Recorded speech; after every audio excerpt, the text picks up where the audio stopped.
We are very pleased here at the Grove Park Inn in Asheville to be joined by a local guy, a local politician, as a matter of fact, Brian Turner. Thank you for joining me. State House, you've been in the State House for a few terms now, haven't you? I have. I'm currently serving in my 5th term. Always represented District 116, and I'm proud to do it. Now, I understand there's been a little bit of a change in the districts. Did you represent a different district previously? So, where I haven't moved, the lines have moved. Okay. And so I still am in District 116, but the makeup of the district, some of the geography is a little different than my first 4 terms.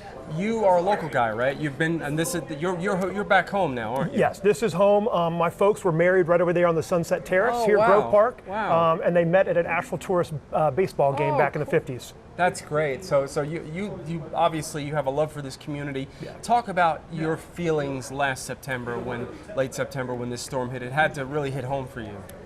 It was. I mean, the destruction was unbelievable. And I think when we all sort of came out of our houses following the storm and were able to see all the downed trees, all the flooded out buildings, there was a lot of distress. A lot of people were displaced. A lot of people, a number of people had been killed. And the community was really in crisis.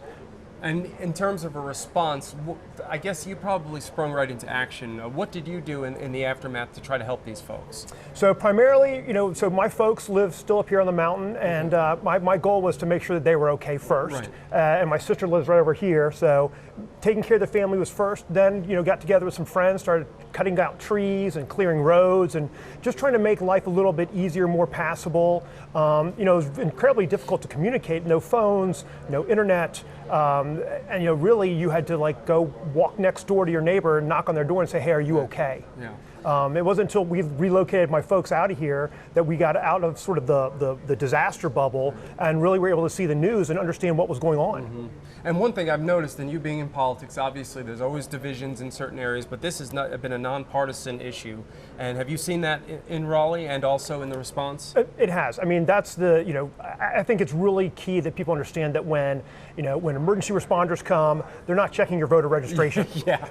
And also when we've been down in Raleigh and working with people like Representative Jay Adams, Representative Mark Pless, and Carl Gillespie, and across the aisle and across the chambers to the Senate, everybody's rowing in the same direction, which is really nice, and not as rare as you would think, but it's great that we're doing it now. Yeah, Jay Adams, of course, we see a lot of him in Hickory, and he talks about some of the nonpartisan and I guess crossing the aisle type work that's been done here. Mm-hmm. Where do we stand now in Asheville? What's your prognosis, and how are things now? I know you want people to come back and enjoy all the wonderful scenery and the tourism.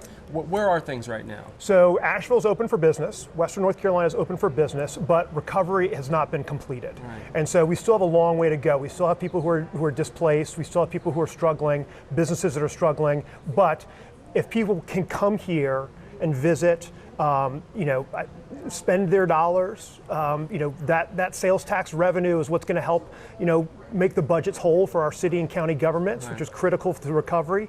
We want people to come see and enjoy the beauty of our mountains, and also appreciate and understand that we're still struggling and still trying to recover, and they can do their part. And for folks have to know, though, that there's plenty they can do right now if they want to enjoy what we have here in this part of the state. Oh, absolutely. I mean, right over our shoulder, we've got the mountains, and you can go up on the Blue Ridge Parkway, you can go take a hike in Pisgah, you can go float the French Broad River, and you can eat at some of the wonderful restaurants we've got downtown. So there's plenty to do here.